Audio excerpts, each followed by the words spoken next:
Hi friends, இன்றைக்கி பார்க்க போகிற ரெசிபி வந்து உளுந்த வடை ரெசிபி தான். அதுக்காக வெள்ளை உருண்டை உளுந்து எடுத்து நான் ஊற வச்சுருக்கேன். இப்போ ஊறின உளுந்தை தான் நீங்கள் பார்த்துட்ருக்கீங்க.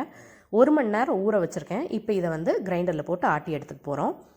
இப்போ கிரைண்டரில் போட்டுட்டேன். அதிகமாக தண்ணி சேர்த்து தேவையானப்போ மட்டும் லைட்டாக தெளித்து விடுங்க. இப்போ இதை ஆட்டி எடுக்கிறதுக்குள்ளே சைட் பை சைட் நான் சின்ன வெங்காயத்தை கட் பண்ணி வச்சுட்டேங்க.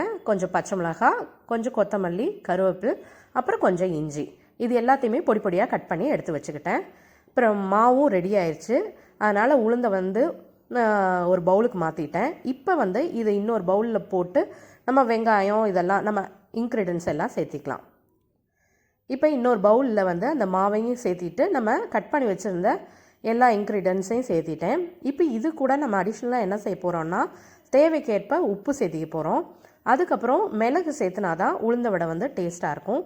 ஸோ ஒரு 20 மிளகு, அந்த மாதிரி ஒரு 15லேருந்து 20 மிளகு அளவுக்கு நான் சேர்த்திக்கிறேன். சேர்த்திட்டு இப்போ இதை நல்லா பசைஞ்சு விட போகிறோம்.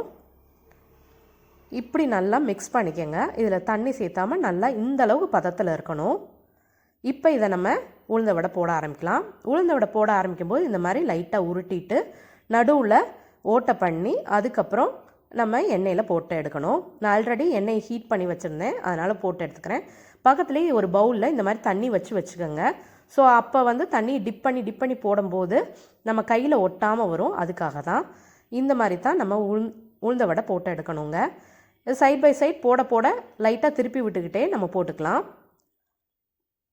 இப்போ 1 பேட்சுக்கு தேவையான அளவுக்கு உளுந்த வடை நான் போட்டுட்டேன். இதில் 2-3 இது நல்லா வெந்துருச்சு.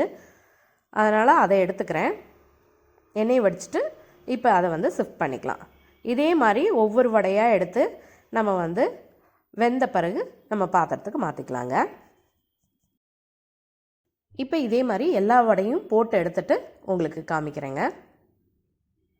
இப்போ நம்மளோட உளுந்த வடை ரெடி ஆயிடுச்சு. வாங்க சாப்பிட்லாம்.